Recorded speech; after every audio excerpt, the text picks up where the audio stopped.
전국 어디를 가나 눈에 띄는 십자가를 앞세운 교회들이 많습니다. 저희들 입장에서 보면 참 반가운 일이기도 하고 마음 든든해지기도 합니다.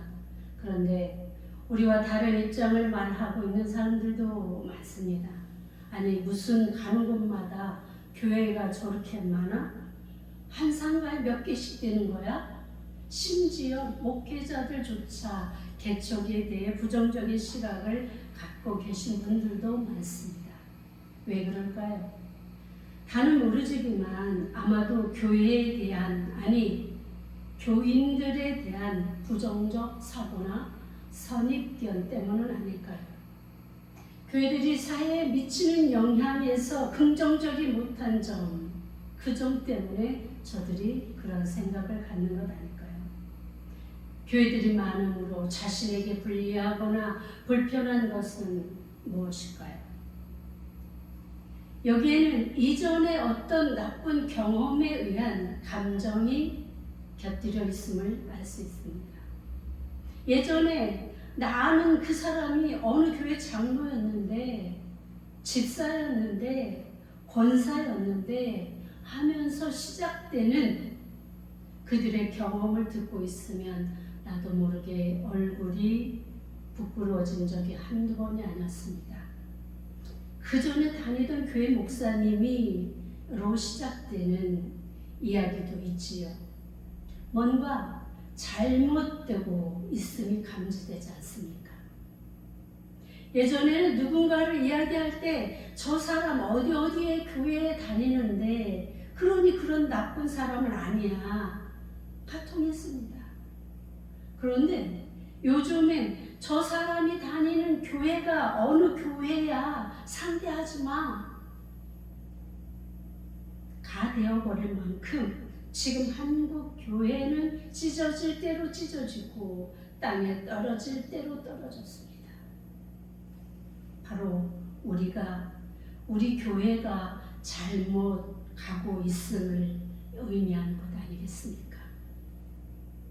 성도가, 교회가 잘못되어 가고 있다는 말은 무엇입니까? 하나님이, 예수님이 우리 삶에서 우리를 통해서 드러나지 않고 보여지지 않고 예수님이 아닌 나의 소리, 우리의 모습만 보여주기 때문 아니겠습니까? 우리는, 성도는 우리의 모습에서, 우리의 삶에서 하나님의 말씀이 보여지고 들려져서 저들에게 빛이 되고 소금이 되어야 함에도 오히려 세상 사람들보다 더 악한 것, 강팍한 것, 완고한 것, 이기적인 모습으로 저들에게 보여주고 들려주었기 때문에 저들에게 교회가 많아지는 것이 불편해지고 교회가 많아지는 것이 저들의 정말 가십거리가 되어버리는 이러한 시대를 우리는 살아가고 있습니다.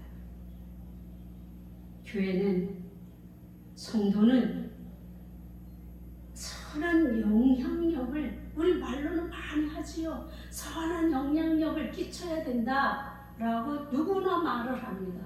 그런데 정작 그 선한 영향력이 무엇인지는 알지 못하는 거예요. 정작 이 선한 영향력을 어떻게, 언제, 무엇을 통해서 끼쳐야 되는지에 대해서는 아예 생각조차 하지 않아요.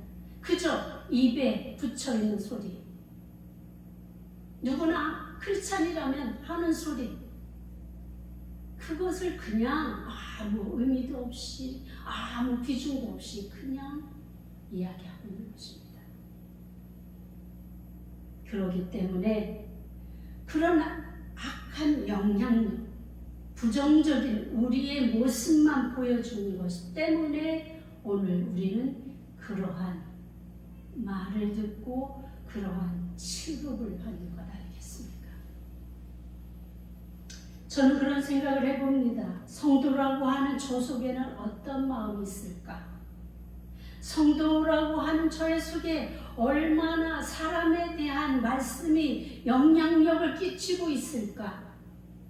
아니, 성도라고 하면서 어떻게 저렇게 하나님의 말씀과 상관없는 삶을 살 수 있을까? 겉으로는 교회에 출석하지만 전혀 말씀에 감동이 없고, 그러니 기도와 찬송은 그저 눈만 감았다 떴다 입만 벌렸다 오므렸다 하는 것밖에 더 되지 않겠습니까? 수십 년 그리스도인하고 왔다 갔다는 하였는데 누가 이렇다 저렇다 평가는 잘 하는데 정작 자신의 믿음의 상태에 대해서는 둔감한 많은 교회 출석인들을 볼 때에 한 사람씩 데려다가 속을 들여다보며 그 속을 들여다보는 그 영적인 속을 들여다보는 내시경이 있었으면 좋겠어.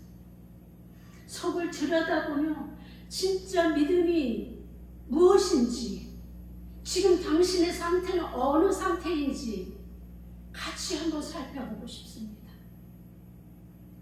오죽하면 얼마 전에 성서 마음 읽기라는 세미나가 있었어요. 거기를 제가 다녀왔습니다.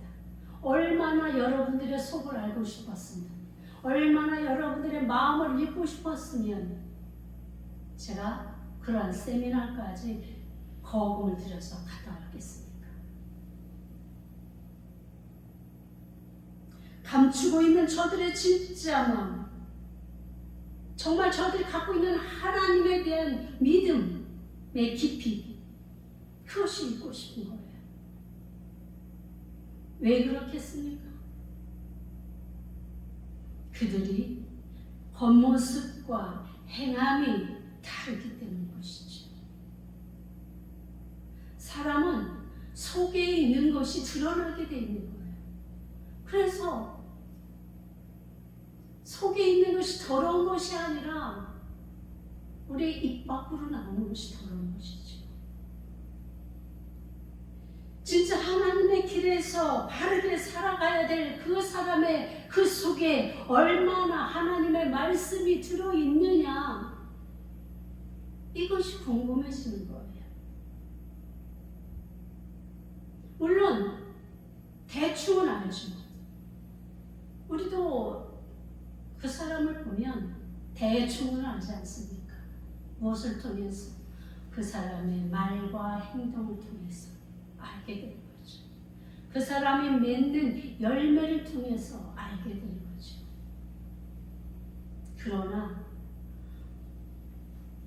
이 믿음의 길과 현실적인 삶의 이 괴리가 너무 크다 보니까 저 사람이 과연 믿음의 사람인가가 궁금해지는 거예요. 제가 알고 싶은 것이 그거예요. 저 사람이 진짜 그리스도인인가?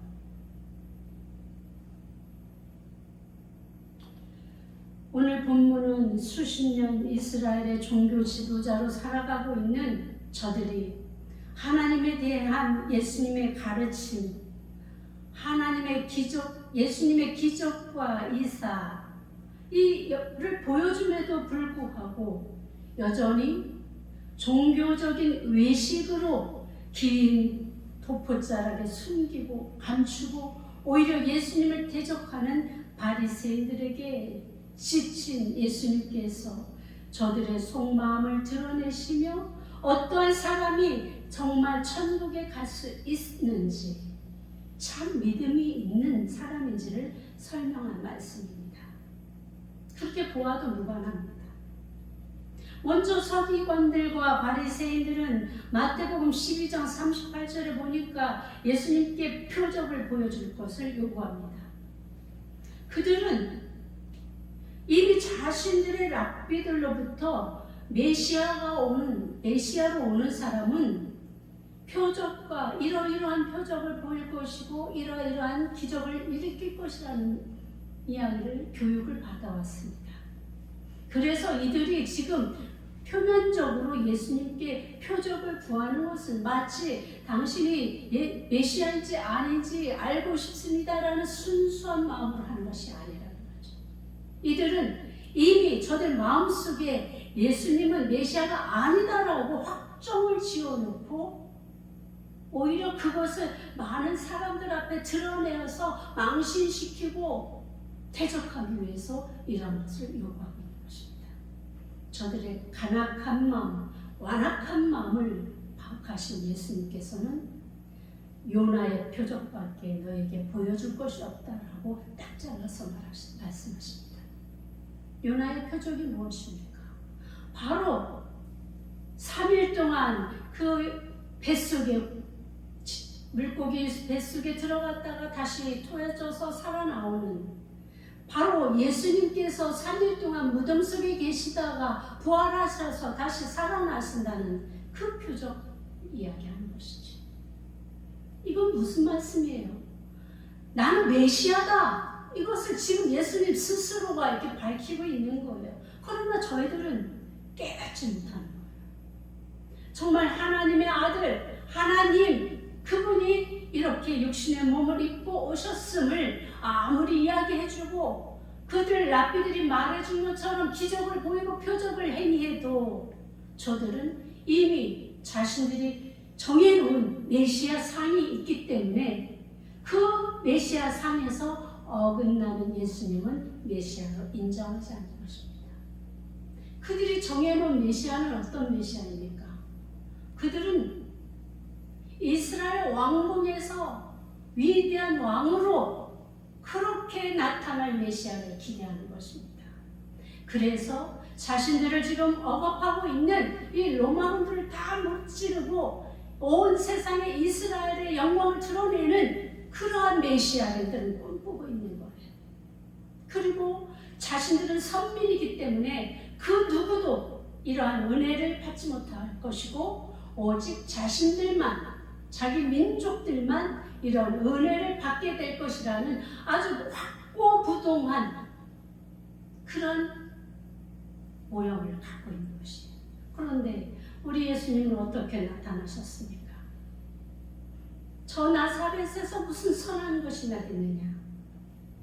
그런 말을 들을 정도로 예수님은 정말 평범 이하의 삶을 살아오신 분입니다.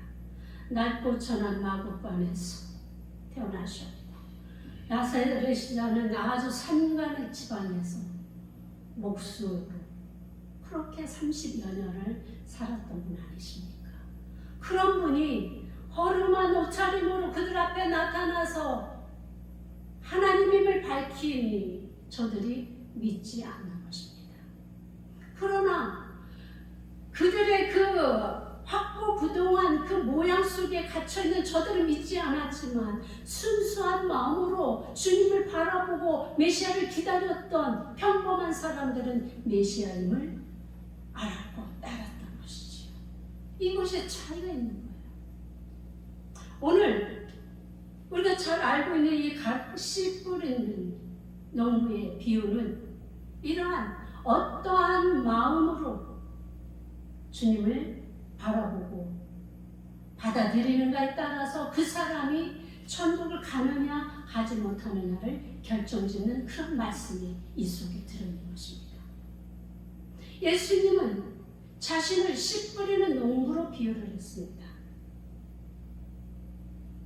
말씀을 전하는 사람이 아무리 좋은 말씀을 전하여도 그 말씀의 씨앗을 마음에 받아들이는 이 사람에 따라서 결실은 달라진다는 것입니다.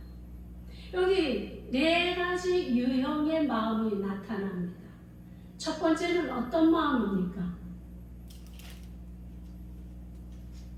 어떤 마음?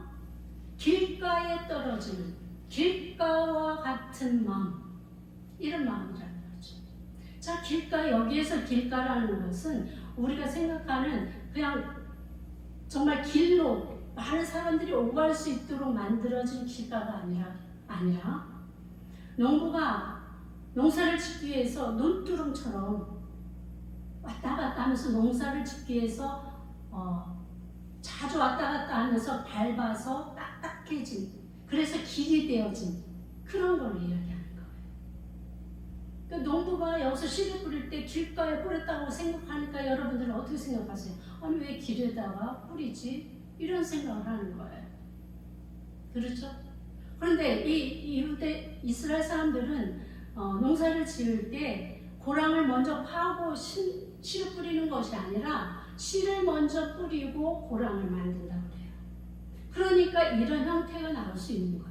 그래서 뿌렸을 때 어떤 거는 길가로 떨어지고 어떤 거는 어디로? 돌짝밭으로 떨어지고 어떤 거는 가시 위로 떨어지고 어떤 것은 좋은 밭에 떨어지는 이 네 가지 형태가 나타난다는 거죠. 첫 번째 길가에 떨어진 이 씨는 어떻게 되었을까요? 길가에 떨어졌기 때문에 딱딱해진 그 길가에 떨어졌기 때문에 그 씨가 땅속으로 들어갈 수 있습니까? 씨는 땅속으로 들어가야 뿌리를 내리고 발화하고 뭐 이런 일정의 그 과정이 있지 않습니까? 그래야 자라서 결실을 맺게 되는데 딱딱한 길가에 떨어진 씨는 뜯고 들어갈 수 없기에 길에 그냥 놓여 있는 거예요.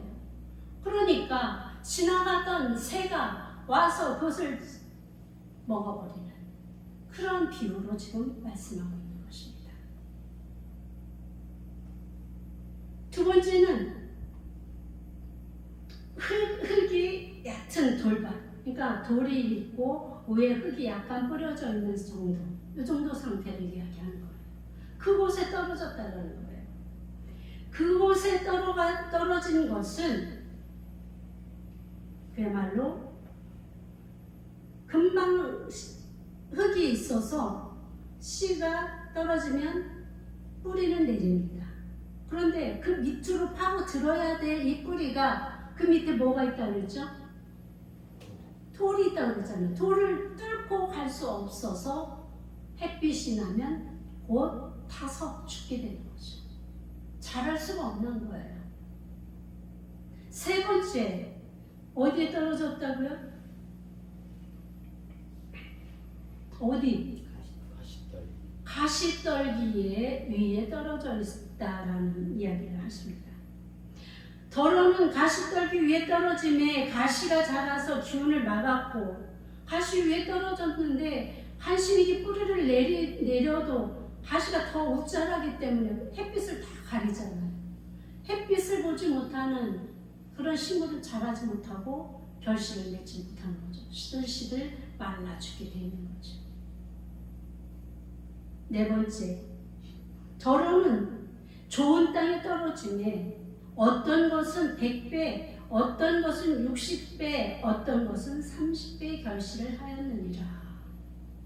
좋은 땅에 떨어진 것들, 이스라엘 사람들이 생각하는 것처럼 자기들 민족은 온전히 누가 어찌됐든 다 구원받을 것이다 라고 생각하는 저들, 그들의 생각에 예수님께서 전적으로 집단이 아니라 민족이 아니라 구원은 개개인에 따라 받게 되는 것을 말씀하고 있습니다.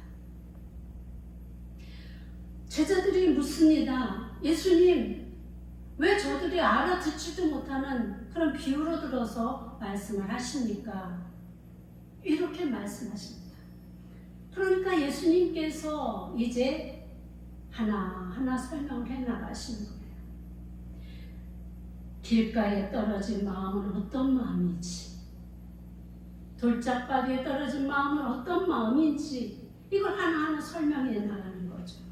길가에 떨어진 길가와 같은 마음, 그 마음은 어떤 마음인가 하면 그 딱딱해진 마음은 주님을 배격하는 마음, 주님을 받아들여지지 않고 누군가가 복음을 전하면 무조건 아니야 됐어 이렇게 막 배격하는 사람들 있지 않습니까? 그런 사람들을 이야기하는 거예요. 그래서 주님을 배격하는 마음이고 복음에 관심조차 두지 않는 사람이에요. 강팍한 마음을 뜻하는데 강팍하다라는 그 사전적 의미가 찾아보니까 성격이 까다롭고 고집이 세다 이렇게 나와 있어요. 라이프 성경 사전에는 완고하고 고집이 세어 도무지 뉘우치지 않는 돌같은 심령 상태, 성경에서 말하는 목이 곧다 이런 표현으로 나오는 사람, 개역 개정판에는 굳다, 거만하다, 완악하다, 완고하다라고 기록되어 있습니다. 이런 사람은 천국 말씀을 들어도 깨닫지 못하는 뿐만 아니라 아예 듣기조차 거부하는 사람이죠. 그런 사람들은 사단들이 와서 천국에 대한 아주 생각조차, 그 기본적인 것조차 갖지 못하도록 그 생각을 빼앗아버립니다. 사단에게 빼앗겨진 마음, 이것이 바로 길가에와 같은 마음입니다. 두 번째로 우리가 얕은 얕은 돌밭 같은 마음은 어떤 마음인가 하면 내면이 완악한 마음입니다. 아주 완악하여져서, 그래서 완악하다라는 말을 국어사전에 보니까 성질이 억세고 고집스럽고 사납다. 교회 용어 사전에는 악하고 순종을 모르고 마치 살이 쪄서 아무 느낌도 없는 것처럼 죄악에 물들어서 양심의 감각을 상실한 상태, 대리석처럼 굳어버린 심령, 완고하고 강팍하고 냉담한 심령 상태를 말한다고 기록되어 있습니다. 여러분, 이 사전적 의미로만 보아도 이 상태가 어떠한지 분별이 되시지요? 겉으로 보기에는 흙으로 보이지만, 그래서 씨앗이 떨어지면 바로 뿌리를 내릴 것처럼 말씀이 들려지면 바로 받아들입니다. 이런 사람들은 그것도 기쁨으로 받아들입니다. 그런데 그 마음이 딱딱하고 냉담하여져서 대리석처럼 굳어서 어떤 복음으로 인해서 우리가 믿음으로 주님을 따르는 것 때문에 주어지는 어떤 고난이나 환난이 오면 즉시로 떠나는 사람입니다. 그것을 견디지 못하고 즉시로 오히려 자신의 유익을 찾아 떠나는 사람, 그 사람이 바로 돌짝밭 같은 사람인 것입니다. 그 사람은 처음에는 기쁜 마음으로 받아들이지만 마음이 중심이 없어서 순식간에 변하는 사람이에요. 그런 사람은 신뢰를 얻을 수가 없습니다. 상황에 따라서 변하는 사람은 믿을 수 없는 사람입니다. 그 사람에게는 무엇이든 뿌리가 깊지 않아서 흔들리고 무엇이든 확보부동하게 믿을 수 있는 믿음이 없는 사람입니다. 그런 사람은 어찌 좋은 사람이라고 말하겠으며 어찌 따르고 싶은 사람이라고 평가하겠습니까? 그런 사람들이 겉모양만 그리스도인인 것처럼 하고 산다면 세상 사람들이 무엇라고 말하겠습니까? 세 번째는 가시떨기 위와 같은 마음입니다. 가시떨기 위에 떨어진 씨앗은 뿌리는 내리지만 가시가 금방 자라서 햇빛을 가려서 제대로 자라지 못하게 합니다. 이런 사람은 말씀을 받아들이기는 하지만 세상의 염려와 재물의 유혹에 빠져서 결실하지 못하는 마음입니다. 원문에 보면 결실을 하지 못하는 그것뿐만 아니라 좋은 열매가 아니라 나쁜 열매를 맺는 것까지 포함한다고 이렇게 설명되어 있습니다. 그러니까 나쁜 열매를 맺든지 아예 결실하지 못하든지 이런 사람을 바로 가시위와 같은 그런 마음이라고 말씀하고 있는 것입니다.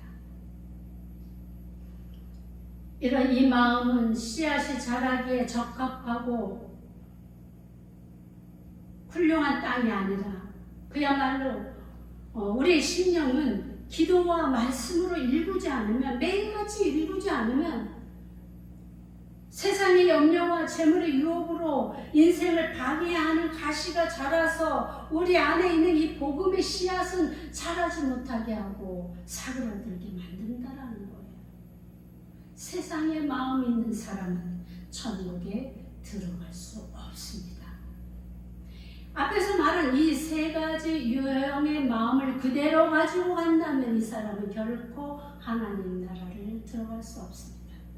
마지막, 네 번째, 좋은 땅과 같은 마음은 말씀을 듣고 깨닫는 자이며 어떤 것은 100배, 어떤 것은 60배, 어떤 것은 30배의 결실을 맺는 자입니다. 이 마음은 씨앗이 자라기에 적합하고 쓸모있는 땅이며 영적으로 말씀을 듣고 깨달을 뿐만 아니라 이 말씀을 가지고 실천하는 사람, 실천할 뿐만 아니라 결실을 맺는 사람들, 이러한 마음이 바로 좋은 땅, 옥토와 같은 마음, 이렇게 표현하고 있는 것입니다. 이런 사람들은 어디 가나 선한 영향력을 끼칠 수 있습니다. 이런 사람들은 어디 가나 빛이 되고 소금이 됩니다. 참 그리스도인이며 하나님을 기쁘시게 해드리는 착하고 충성된 종입니다. 누구나 가까이 지내기를 원합니다. 직장에서도, 사회 어떤 공동체에서도, 가정에서조차 어디 가나 칭찬받는 사람입니다. 여러분의 마음은 어떤 마음입니까? 정말 답답한 것은 말씀을 전하였는데 삶이 바뀌지 않는 것을 보는 것처럼 괴로운 일이 없습니다. 목회자로서, 부모로서 교훈하고 책망을 하고 말씀을 들려줘도 여전히 그 냉랭한, 완악한, 강팍한 그 마음으로 배격하는 것을 보면, 받아들이지 않고 내뱉는 것을 보면 아마도 오늘 예수님이 그 마음으로 이 말씀을 하신 게 아닌가 하는 생각을 해보게 되는 것입니다.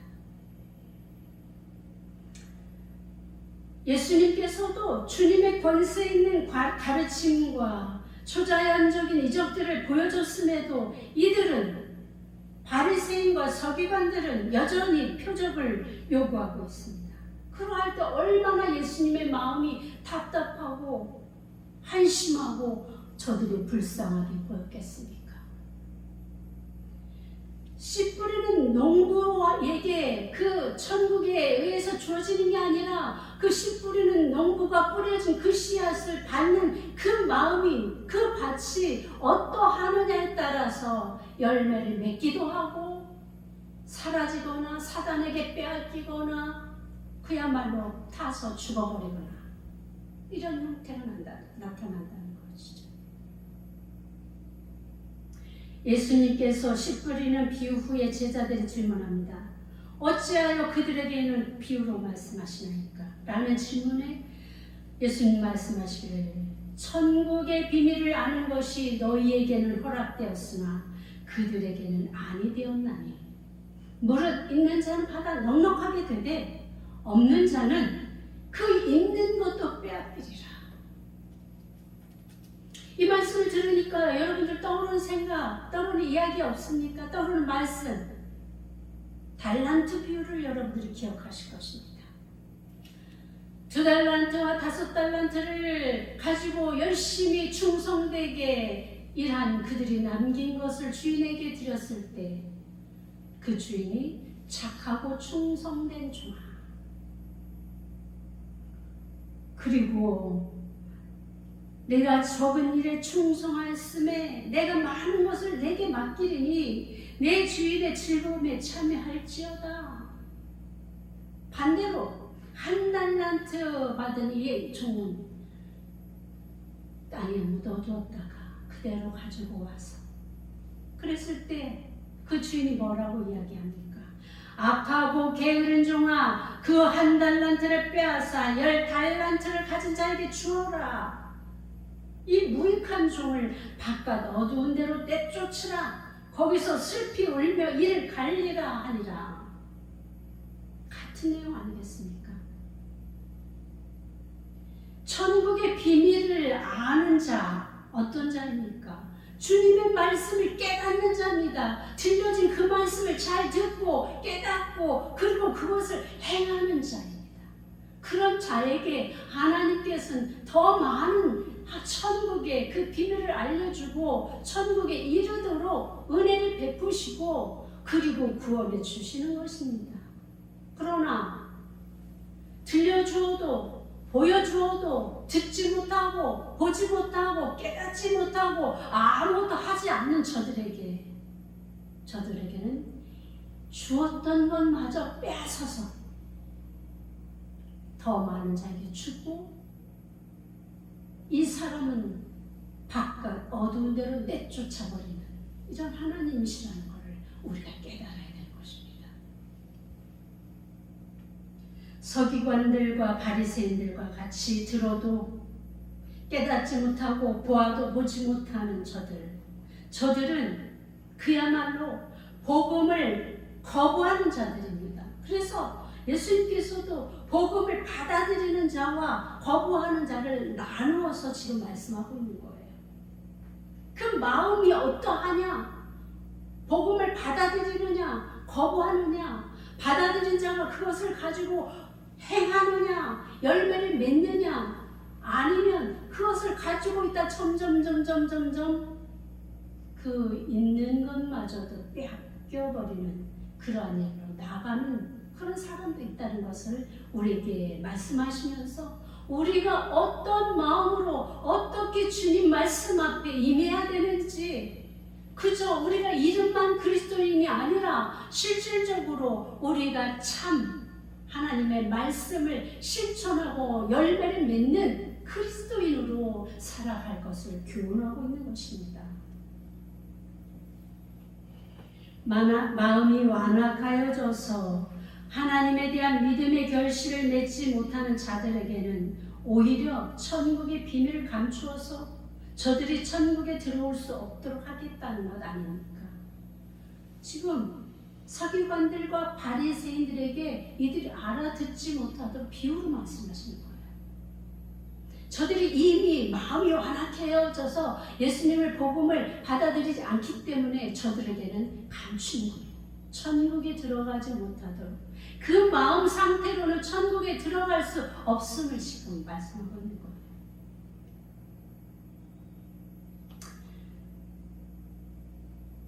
서기관들과 바리새인들에게는 이전에 이스라엘의 선민된 자격조차도 쓸모없게 만들어서 저들이 천국에 들어올 수 없음을 이야기하는 것 아니겠습니까? 믿음은 개인적인 것입니다.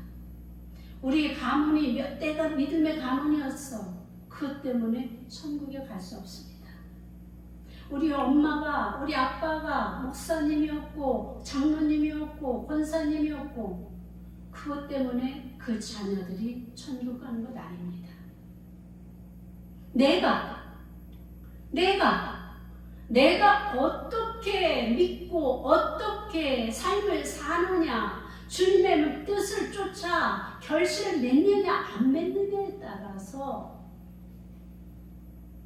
하나님께서 천국을 보여주시더라고. 천국에 데리고 가시기도 한다는 것을 여러분들 깊이 명심하시기 바랍니다. 완악한 마음을 가진 자는 멸망할 수 없습니다. 세상 삶에서도 완악한 자는 누구도 싫어합니다. 누구도 좋아하지 않습니다. 그 주변에는 친구도 없고 아무도 없습니다. 완악하기 때문에 누구의 말을 듣지도 않고 고집부리고 그렇기 때문에 그런 자들과 누가 교제하기를 원하겠습니까? 안 그래도 힘든 세상에 왜 그렇게 완악하고 강팍한 사람을 상대하고 살기를 원하겠습니까? 완악한 마음, 강팍한 마음, 강팍한 마음, 이게 표준어라고 합니다. 강팍이야, 이거는 사투리고. 그런 마음이 여러분들에게 남아있다면 얼른 벗어 던지십시오. 깨버리십시오. 밖으로 내어버리십시오.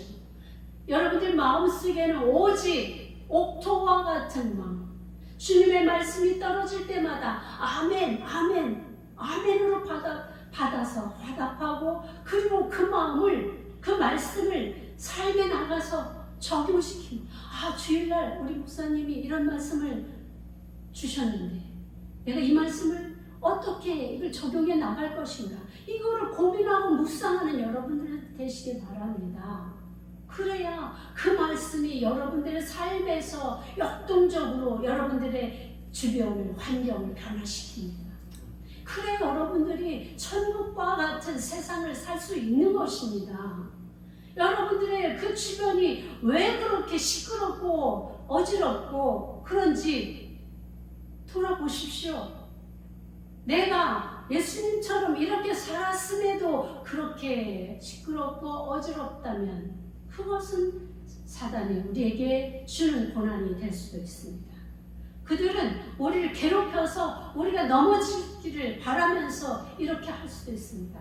그러나 그것이 아니라면 먼저 자신을 돌아보십시오. 자신을 돌아보고 그리고 나서 내게서 있는 이 완악한, 강팍한 이 마음의 조각들을 하나씩 끄집어내시기 바랍니다. 우리 마음에 주님의 마음, 그리스도의 마음, 나는 온유한 자니. 주님은 온유한 자입니다. 나는 겸손한 자니. 주님은 겸손한 자입니다. 하나님의 아들이라고 해서, 하나님이라고 해서 이 땅에 내려와서 약한 자들, 나보다 약한 자들에게 멸시하고 강한 자들에게 아부하고 그렇게 살지 않으셨습니다. 겸손한 마음으로, 온유한 마음으로, 주님의 마음으로 모든 사람들을 대했습니다. 우리가 그 모습을 닮아가야 되지 않겠습니까? 내게 잘하는 사람들만 잘하고 내게 가시와 같은 저들, 그들을 대적하는 자가 아니라 오히려 불쌍히 여기고 오히려 저들이 지옥에 갈 수 없음을 안타까이 보고 그들을 위해서 기도라도 한 번 더 해주는 그런 온유한 마음이 우리에게 필요하지 않겠습니까? 천국은 겸손한 자에게, 믿음으로 복음을 따라 사는 자에게 더 계시됩니다. 마음이 완악하고 강팍한 자에게는 감추이며 허락되지 않는다는 것을 깨달아야 합니다. 한 말씀이라도 소중히 여기며 순종하며 나아가는 자에게 천국은 보일 것이고 들려질 것입니다. 아는 것이 끝이 아니라 아는 것으로 살아가는 것, 하나님의 뜻을 헤아리며 사는 것, 삶의 현장에서 실현시키는 사람만이 하나님 나라에 이를 수 있다는 것을 기억하시기 바랍니다. 그러나 지금부터라도 완악하고 강팍한 마음에서 돌이켜 좋은 땅으로서 결실하며 살아가게 되면 아직 우리에게 기회가 있습니다. 15절에 보니까 이 백성들의 마음이 완악하여져서 그 귀는 듣기에 둔하고 눈은 감았으니 이는 눈으로 보고 귀로 듣고 마음으로 깨달아 돌이켜 내게 고침을 받을까 두려워함이라. 그러니까 지금 완악한 자일지라도 강팍한 자일지라도 눈으로 보고 귀로 듣고 마음으로 깨달아 돌이키기만 하면 하나님께서 고쳐주신다는 말씀 아니겠습니까? 아직 기회가 있습니다. 아직 끝난 것이 아닙니다. 주님이 오시기까지 우리가 잘못되어지고 실수하고 넘어질 때마다 그대로 포기하지 말고 다시 듣고 다시 보고 다시 깨달아서 주님께 돌아오시기 바랍니다. 그러면 우리는 하나님 나라에 들어갈 수 있게 된 것입니다. 이제 우리는 무엇을 결단해야 합니까? 하나님 나라를 향해 가는 우리의 삶이 어떠해야 하는지를 깊이 묵상하시기 바랍니다.